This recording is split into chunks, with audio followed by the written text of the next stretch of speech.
नमस्कार दोस्तों, कृष्णा एकेडमी अजमेर के यूट्यूब चैनल पर आप सभी का हार्दिक स्वागत है। दोस्तों, सबसे पहले आप जो इस वीडियो की लिंक है उसको अपने ग्रुप्स में शेयर कीजिएगा और जो कृष्णा एकेडमी का यूट्यूब चैनल है उसे सब्सक्राइब कीजिएगा और दोस्तों बेल आइकन ज़रूर दबाइएगा ताकि अगर कोई भी नया वीडियो अपलोड हो तो उसका नोटिफिकेशन आपको ज़रूर मिलता रहे। दोस्तों, आर्ट एंड कल्चर में हम यूँ कह सकते हैं राजस्थान की कला संस्कृति में अपन टॉपिक पढ़ रहे थे राजस्थान की चित्रकला। दोस्तों, राजस्थान की चित्रकला में मेवाड़ स्कूल ऑफ पेंटिंग्स के बारे में अपन पढ़ रहे थे। दोस्तों, मेवाड़ स्कूल ऑफ पेंटिंग्स के अधीन 4 लघु शैलियाँ आती है। एक लघु शैली जो थी उदयपुर शैली, उसके बारे में अपन पढ़ चुके हैं। देखिएगा, मेवाड़ स्कूल ऑफ पेंटिंग्स में हम यूँ कह सकते हैं कि उदयपुर शैली के बाद में दोस्तों नंबर 2 पे हम यूँ कह सकते हैं कि चावंड शैली आएगी। चावंड शैली। अब देखिएगा किस प्रकार चावंड में चित्रकला पनपी थी और किस प्रकार इस शैली का जन्म हुआ था। चावंड शैली। दोस्तों, चावंड का जो संबंध है वो महाराणा प्रताप से रहा था, हम यूं कह सकते हैं। लेकिन देखिएगा किस प्रकार इस चावंड की स्थापना हुई थी। दोस्तों, ऐसा कहा जाता है कि जब महाराणा प्रताप और अकबर के मध्य हल्दी घाटी का युद्ध लड़ा गया था 18 जून 1576 के दिन, तो दोस्तों वहां तक यूं कहा जाता है कि महाराणा प्रताप के पिता जो थे उनका नाम बताओ क्या था? उदय सिंह था।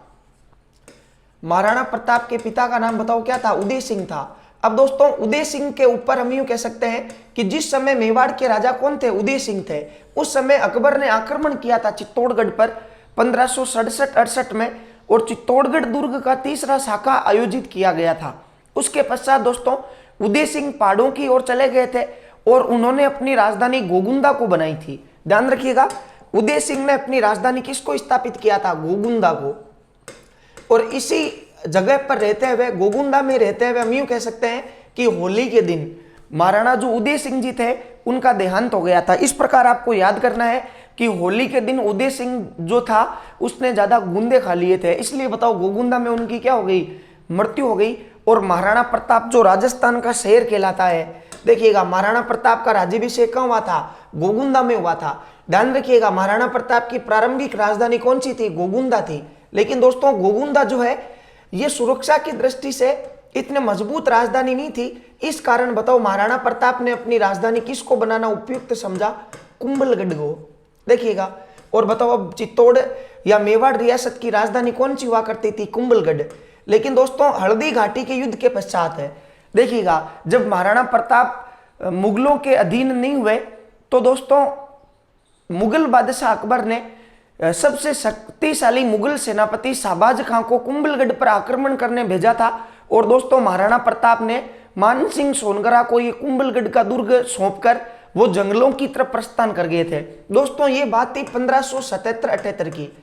ध्यान रखिएगा, 1577-78 में महाराणा प्रताप ने कुंभलगढ़ छोड़ दिया था। और ये दोस्तों 1585 तक ऐसा कहा जाता है कि इन्होंने पहाड़ी जीवन व्यतीत किया था, अर्थात पहाड़ों में इन्होंने अपना जीवन व्यतीत किया था। खूब सारी परेशानियों का इन्होंने सामना किया था। लेकिन दोस्तों अंततः 1585 ईस्वी में इनको एक ऐसी जगह मिली, देखिएगा। लेकिन दोस्तों उस जगह पर एक भील का अधिकार था और उस भील का नाम बताओ क्या नाम था? चावंडिया भील। बताओ उस जगह पर अधिकार किसका था? चावंडिया भील का। दोस्तों महाराणा प्रताप ने सबसे उपयुक्त इस जगह को समझा जिस जगह पर चावंडिया भील का अधिकार था। तो महाराणा प्रताप ने चावंडिया भील को कहा कि देख तू मुझे ये जगह सौंपकर यहाँ से चला जा। लेकिन दोस्तों ऐसा कहा जाता है कि चावंडिया भील ने वो जगह महाराणा प्रताप को सौंपने से मना कर दिया था।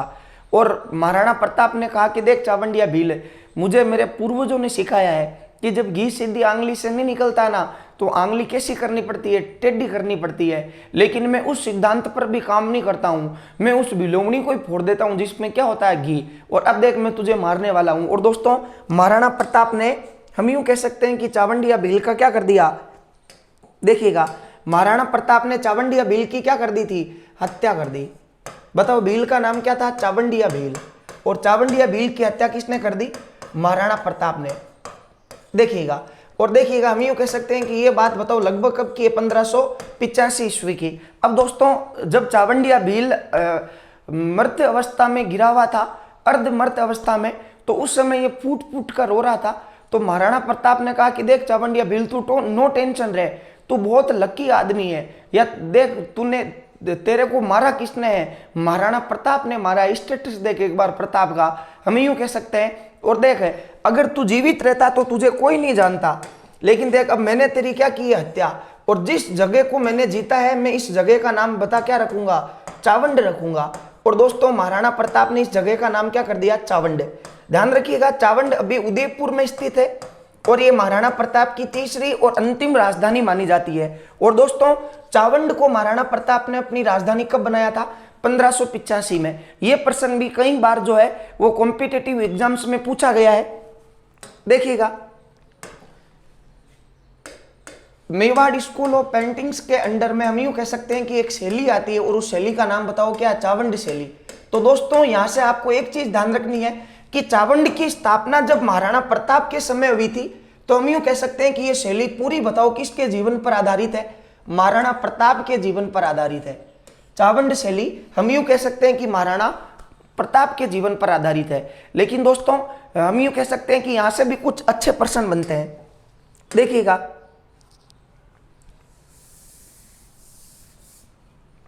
सबसे पहले आप ये देखिएगा चावंड की स्थापना कब हुई और किसने की। दोस्तों चावंड की स्थापना जो है वो 1585 में हुई थी। और आपसे पूछ लिया जाए कि चावंड की स्थापना किसने की थी या मेवाड़ के उस राजा का नाम बताओ, तो दोस्तों उस शासक का नाम बताओ क्या था, महाराणा प्रताप था। और महाराणा प्रताप ने 1585 में चावंड को स्थापना की और मेवाड़ की और अपनी तीसरी राजधानी किसको बनाया था, चावंड को बनाया था। अब दोस्तों ऐसा कहा जाता है कि महाराणा प्रताप चावंड में रहकर अपने परिवार, अपने मुख्य सेनापतियों और अपने सरदारों के साथ सामान्य जीवन व्यतीत कर रहे थे। लेकिन दोस्तों कच्चे महलों में रहकर ये अपना जीवन यापन कर रहे थे। उसी समय ऐसा कहा जाता है कि महाराणा प्रताप की जो पत्नी थी अजबदे और उनका जो पुत्र था अमर सिंह, वो दोस्तों ऐसा कहा जाता है कि उन कच्चे महलों में परेशान थे। इसलिए दोस्तों महाराणा प्रताप ने चावंड में कुछ महल बनाए थे। देखिएगा महाराणा प्रताप ने अपने परिवार के लिए हम यूं कह सकते हैं कि चावंड में कुछ क्या बनाए थे, देखिएगा ये कुछ महल बनाए थे। और दोस्तों महाराणा प्रताप द्वारा निर्मित होने के कारण ध्यान रखिएगा इन महलों को चावंड के महल कहा जाता है, या हम यूं कह सकते हैं कि इन महलों को प्रताप के महल कहा जाता है। देखिएगा अगर आपसे यूं कहे कि बताओ राजस्थान में प्रताप का महल या महाराणा प्रताप के महल कहां पर स्थित है, तो दोस्तों महाराणा प्रताप के महल राजस्थान में स्थित है चावंड। और बताओ चावंड कहां स्थित है, उदयपुर में। और इनको बताओ चावंड के महल क्यों कहा जाता है, क्योंकि इन महलों का निर्माण महाराणा प्रताप ने करवाया था, चावंड या भील को मारकर। अब दोस्तों जो अजबदे थी या और भी हम यूं कह सकते हैं कि जो रानियां थी, उन्होंने कहा कि देख प्रताप आपने अच्छे महलों का निर्माण तो करवा दिया है, लेकिन इन महलों की दीवारें सूनी सूनी लगती है और हमें खाने के लिए दौड़ती है। इसलिए देखिएगा महाराणा प्रताप से प्रार्थना की। और दोस्तों महाराणा प्रताप का एक मित्र था जिसका नाम था नासिरुद्दीन। देखिएगा एक चित्रकार था महाराणा प्रताप का मित्र और उसका नाम बताओ क्या था, नासिरुद्दीन। ध्यान रखिएगा दोस्तों ये जो प्रताप के महल है चावंड में, इनका चित्रकार है हम यूं कह सकते हैं, या इनमें चित्रण करने का कार्य बताओ किसने किया था, नासिरुद्दीन ने किया था। दोस्तों प्रत्येक शैली में आपको चित्रकार याद करना अति आवश्यक है, लेकिन चावंड शैली में एकमात्र चित्रकार था और उस चित्रकार का नाम बताओ क्या नाम था, नासिरुद्दीन हम यूं कह सकते हैं। देखिएगा और जो प्रताप के महल है उनमें चित्रकारी किसके द्वारा की गई थी, नासिरुद्दीन के द्वारा। अब दोस्तों प्रत्येक शैली में आपको पता होना चाहिए कि उस शैली का प्रारंभकर्ता कौन है और उस शैली का स्वर्ण काल किस शासक का काल कहलाता है। तो देखिएगा वेरी सिंपल है, हम यूं कह सकते हैं कि चावंड शैली का प्रारंभकर्ता। दोस्तों प्रारंभकर्ता का मतलब है कि इस शैली में सर्वप्रथम जो चित्र बने थे वो किस राजा के काल में बने थे, और हम यूं कह सकते हैं स्वर्ण काल। स्वर्ण काल का मतलब है कि इस शैली में सर्वाधिक चित्र कब बने थे। तो दोस्तों चावंड की स्थापना जब महाराणा प्रताप ने की थी, तो बताओ इस शैली का प्रारंभकर्ता कौन हो गया, महाराणा प्रताप हो गया। और स्वर्ण काल दोस्तों महाराणा प्रताप ने अपना संपूर्ण जीवन मुगलों से संघर्ष करते हुए बिता दिया था। लेकिन जो उनका पुत्र था अमर सिंह प्रथम, उन्होंने 5 फरवरी 1615 के दिन मुगलों की अधीनता स्वीकार कर ली थी। और दोस्तों जब संधि हो गई, युद्ध नहीं लड़े जाएंगे, तो चित्रकला पर ध्यान दिया गया और वही काल बताओ क्या कहलाया, स्वर्ण काल कहलाया। तो आप ध्यान रखिएगा अगर आपसे यूं कहे चावंड शैली का स्वर्ण काल किस राजा का काल कहलाता है, तो दोस्तों अमर सिंह प्रथम का। और प्रारंभकर्ता बताओ कौन था? महाराणा प्रताप था। या इस शैली के जो प्रारंभिक चित्र है वो कहां देखे जा सकते हैं? प्रताप के महलों पर, जो चावंड उदयपुर में है। इस शैली का एकमात्र चित्रकार दोस्तों कौन था? नासिरुद्दीन महमूद था। अब देखिएगा एक प्रश्न यहां से ये बनता है कि जो नासिरुद्दीन था दोस्तों, इस नासिरुद्दीन ने 1605 ईस्वी में, जिस समय मेवाड़ के राजा हुआ करते थे महाराणा अमर सिंह प्रथम, महाराणा अमर सिंह प्रथम के काल में दोस्तों एक रागमाला नामक चित्रकला का सेट बनाया था 1605 ईस्वी में। और यूं कहा जाता है कि राजस्थानी चित्रकला का सबसे बड़ा जो सेट है वो रागमाला सेट है, जो चावंड शैली में नासिरुद्दीन द्वारा बनाया गया था। ध्यान रखिएगा, इस नासिरुद्दीन ने, हम यूं कह सकते हैं कि चित्रकला का एक सेट बनाया था। और उस चित्रकला के सेट का नाम बताओ, क्या नाम था? रागमाला। रागमाला नामक चित्रकला का सेट, रागमाला नामक चित्रकला का सेट 1605 ईस्वी में नासिरुद्दीन ने बनाया। बताओ किसने बनाया? नासिरुद्दीन ने बनाया। जो राजस्थानी चित्रकला का सबसे बड़ा चित्र सेट है, राजस्थानी चित्रकला का, राजस्थानी चित्रकला का सबसे बड़ा चित्र सेट माना जाता है। देखिएगा, चित्रकला का सेट माना जाता है। दोस्तों ध्यान रखिएगा, वेरी इंपॉर्टेंट प्रश्न है। हालांकि दोस्तों रागमाला नामक जो चित्र है ये बहुत ही गजब का ग्रंथ है रागमाला, और इसका जो चित्रण है वो राजस्थान की प्रत्येक शैली में हुआ है। लेकिन दोस्तों इसका जो सबसे बड़ा चित्र सेट है वो दोस्तों चावंड शैली में देखने को मिलता है। ये दोस्तों चावंड शैली थी महाराणा प्रताप के जीवन से संबंधित। आप इसका स्क्रीनशॉट लीजिएगा।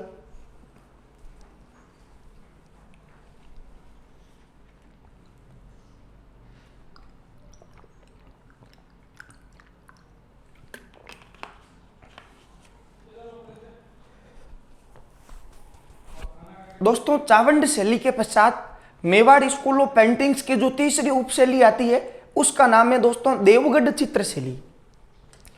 देखिएगा, चावंड शैली के बाद में हम यूं कह सकते हैं कि मेवाड़ स्कूल ऑफ पेंटिंग्स के अधीन तीसरी शैली बताओ कौन सी आती है? देवगढ़ शैली। देवगढ़ शैली। दोस्तों देवगढ़ शैली के बारे में आपको सबसे पहले ये पता होना चाहिए कि ये जो देवगढ़ था वो नहीं तो मेवाड़ की कोई राजधानी थी, हम यूं कह सकते हैं, लेकिन दोस्तों देवगढ़ जो था वो एक मेवाड़ रियासत का ठिकाना था। या हम यूं कह सकते हैं कि रियासतों के अधीन जो ठिकाने हुआ करते थे उनकी भी दोस्तों अलग अलग श्रेणियां हुआ करती थी। उनकी आय और जनसंख्या के आधार पर रियासतों के अधीन ठिकानों की बताओ क्या हुआ करती थी? श्रेणियां हुआ करती थी। देवगढ़ जो ठिकाना है वो मेवाड़ रियासत का एक शक्तिशाली ठिकाना था। लेकिन दोस्तों देवगढ़, सबसे पहले आप ये देखिएगा, देवगढ़ क्या था? देवगढ़ एक ठिकाना था। और दोस्तों ठिकाने का जो प्रमुख होता है वो ध्यान रखिएगा हमेशा जागीरदार कहलाता है।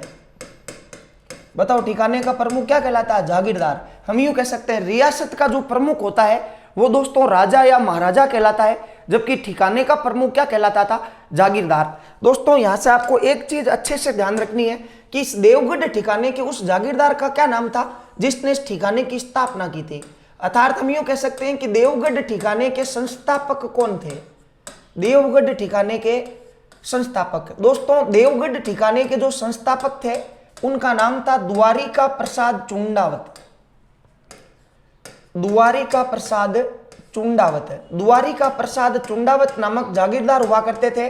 और दोस्तों उन्होंने, हम यूं कह सकते हैं कि देवगढ़ ठिकाने की स्थापना की थी। दोस्तों देवगढ़ ठिकाने की स्थापना हुई कब थी?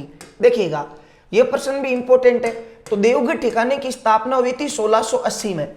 अब दोस्तों अगर आप कोई अच्छा एग्जाम्स देते हो तो यहां से यह प्रश्न भी पूछा जा सकता है कि जिस समय देवगढ़ ठिकाने की स्थापना हुई थी 1680 में, उस समय मेवाड़ का महाराणा कौन हुआ करता था? तो दोस्तों यहां पर कंफ्यूजन का विषय है। वो कंफ्यूजन का इसलिए है क्योंकि 1680 में महाराणा चेंज हो गया था।